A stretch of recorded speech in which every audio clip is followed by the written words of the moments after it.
சென்னை உயர்நீதிமன்றத்துல பாஜக வழக்கறிஞர் மோகன்தாஸ் என்பவர் ஒரு பொதுநல வழக்கு ஒன்றை தாக்கல் செய்திருந்தார். அந்த வழக்குல அவர் என்ன தெரிவித்திருந்தார் என்றால், கடந்த ஆண்டைப் போல இந்த ஆண்டும் தமிழக மக்கள் பெரும் மழை வெள்ளத்தால் பாதிக்கப்பட்டு தங்களது உடைமைகளையும் பொருளாதாரத்தையும் இழந்து பாதிக்கப்பட்டுள்ளதனால, வரும் பொங்கல் திருநாளை சிறப்பாக கொண்டாட கடந்த ஆண்டைப் போலவே தமிழக அரசு இந்த ஆண்டும் அனைத்து ரேஷன் அட்டைதாரர்களுக்கும் தலா ரூபாய் 2000 வழங்க போக வேண்டும் என்று அவர் கேட்டுக் கொண்டிருந்தார்.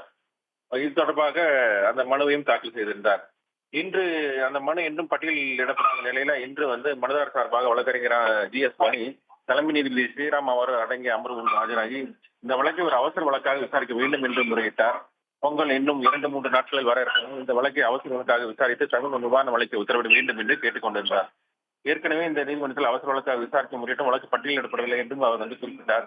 அப்போது குறுக்கிட்ட தலைமை நீதிபதி ஸ்ரீராம், ஏற்கனவே நாங்கள் இந்த மனுவில் அவசர வழக்காக விசாரிக்க எந்த விதமான முகாந்திரமும் இல்லை என்று நிராகரித்த பிறகு மீண்டும் நீங்கள் இந்த மனுவை அவசர வழக்காக விசாரிக்க கூறுவதை ஏற்க முடியாது என்றும், இதுபோன்று தொடர்ந்து அவசர வழக்காக விசாரிக்க முறையிட்டால் மனுதாரருக்கு எதிராக அபராதம் விதிக்கப்படும் என்றும் கூறி எச்சரிக்கை விடுத்து இந்த பொதுநல மனுவை அவசர வழக்காக விசாரிக்க முடியாது என்று காட்டமாக தெரிவித்து மறுத்துவிட்டனர்.